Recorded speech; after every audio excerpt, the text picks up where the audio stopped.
on 31st October, early in the morning, we came to know that Indira Gandhi had been shot.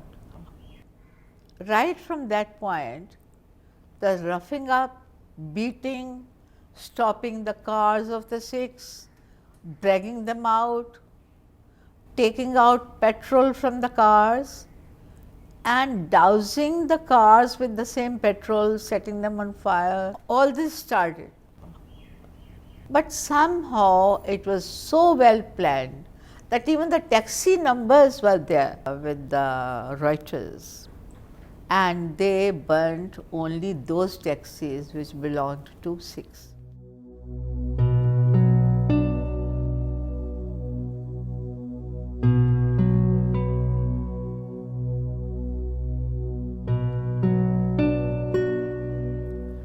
And then we could see flames going up into the sky.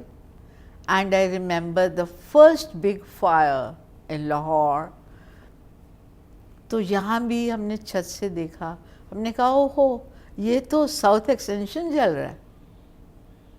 The whole of the south extension was not burning, but at least 2-3 shops which belonged to the Sikhs were set on fire. The statement of Rajiv Gandhi, which poured ghee on the flames, saying whenever a big tree falls, the earth shakes. So that was in a way telling these rioting mobs, you are not doing anything wrong, it happens. And all these Congress netas were there to carry out, I don't know whose instructions, and they used to lead the mobs and they had, the mobs had lists as if everything had been pre-planned. So I sometimes wonder whether somebody had planned Indira Gandhi's death also.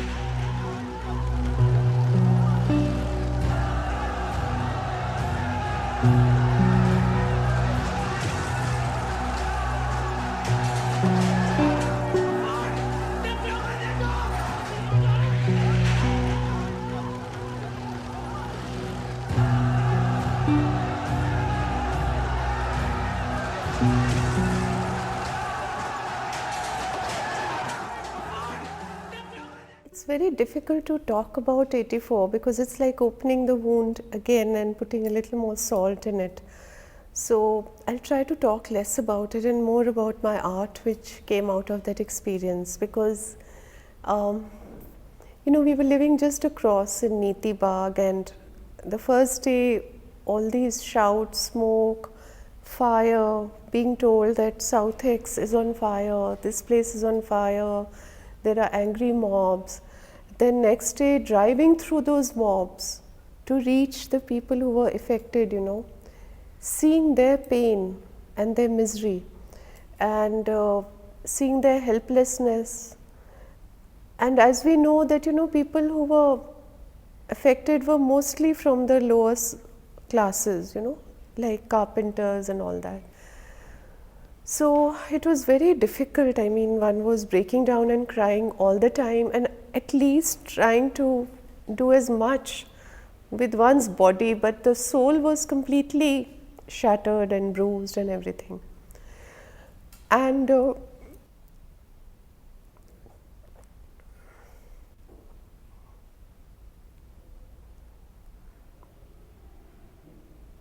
from Lajpat Bhavan, there were busloads of volunteers going, and I would go with them to, say, relief camps which had been set up, and taking supplies with my mother and tempos like,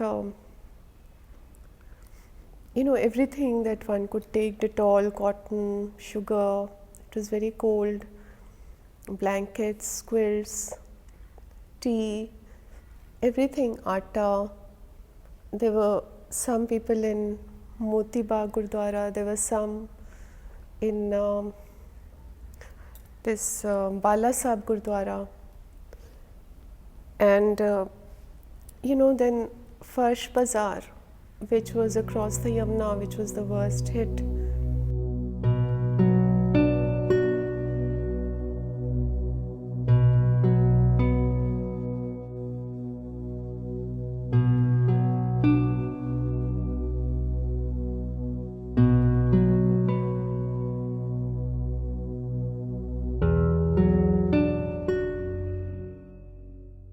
During partition also it did not happen. It did not happen this way. Killings were there, but killings are always barbaric. But more barbaric is when you kill a living human being by burning him alive. So it was so barbaric that one wondered if one is still living in the savage ages.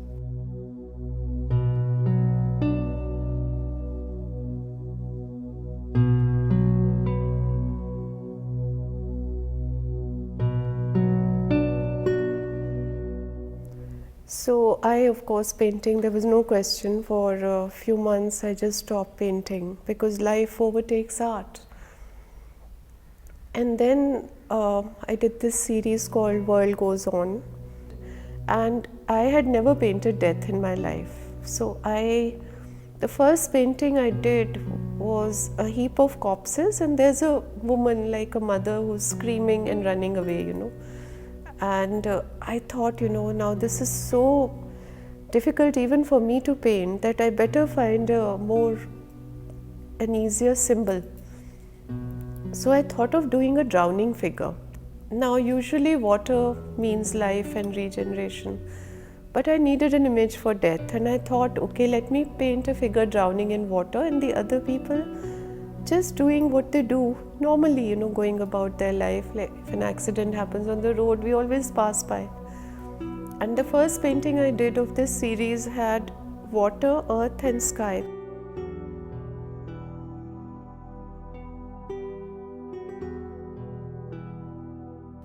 So with 84, the use of water started.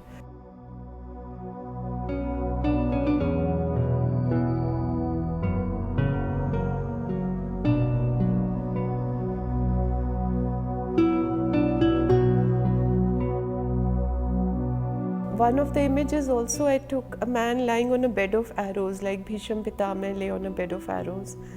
And there's a wall behind him, and there are people behind the wall who are unable to reach out to him or help him.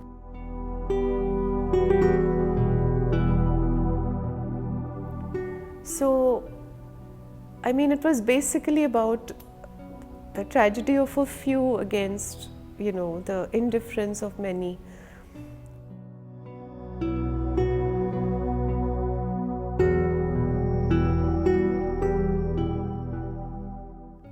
ਉਹ ਬੜੇ ਸਿਆਹ ਤੇ ਬੜੇ ਸੁਰਖ ਦਿਨ ਸਨ, ਇੱਕ ਅਜੀਬ ਦਹਿਸ਼ਤ ਨਾਲ ਘਿਰੇ ਹੋਏ, ਖੌਫ ਤੇ ਆਤੰਕ ਨਾਲ ਥਰ ਥਰ ਕੰਬਦੇ, ਲਰਜ਼ਦੇ, ਇੱਕ ਸਾਹ ਰੋਕੋ ਘੁਟਣ ਜ਼ਮੀਨ ਤੋਂ ਅਸਮਾਨ ਤੱਕ ਫੈਲੀ ਹੋਈ ਸੀ, ਸਿਆਹ ਪੋਛਣ ਵਾਂਗੂ। ਮਹੀਨਾ ਨਵੰਬਰ ਦਾ ਸੀ। ਮੈਂ ਤੇ ਅਰਪਨਾ ਇੱਕ ਰੈਫਿਊਜੀ ਕੈਂਪ ਵਿੱਚ ਸਾਂ। ਹੈਰਾਨੀ ਨਹੀਂ ਹੁੰਦੀ ਕਿ ਆਪਣੇ ਮੁਲਕ ਵਿੱਚ ਵੀ ਆਪਣੇ ਲੋਕਾਂ ਦਾ ਇੱਕ ਰਿਫਿਊਜੀ ਕੈਂਪ ਹੋਵੇ।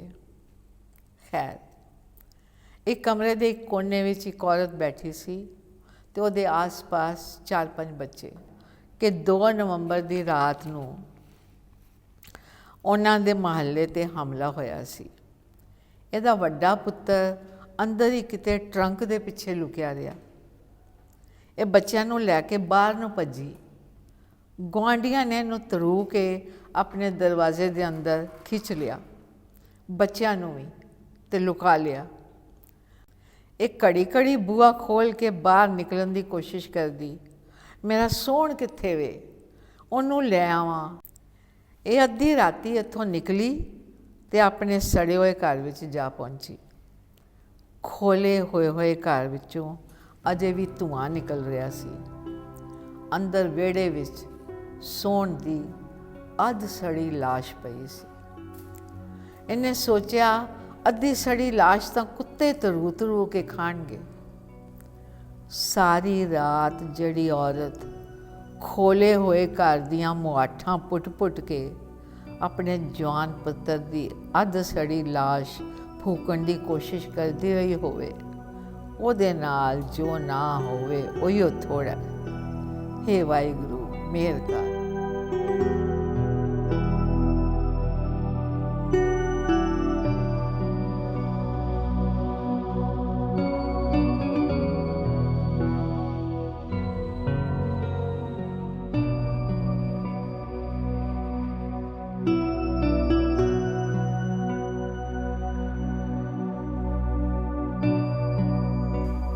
My mother also said, let's get our passport ready, because some people who could afford it were thinking that also.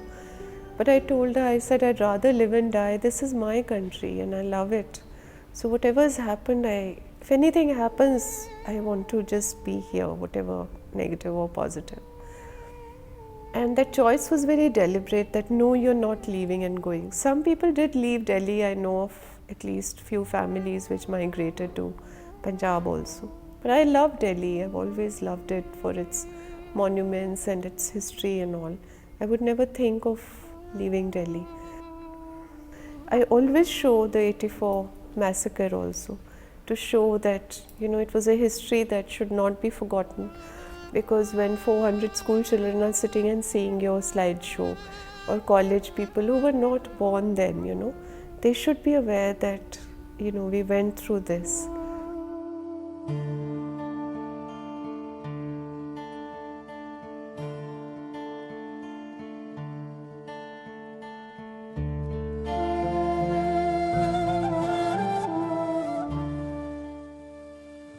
And we were refugees in our own country once more.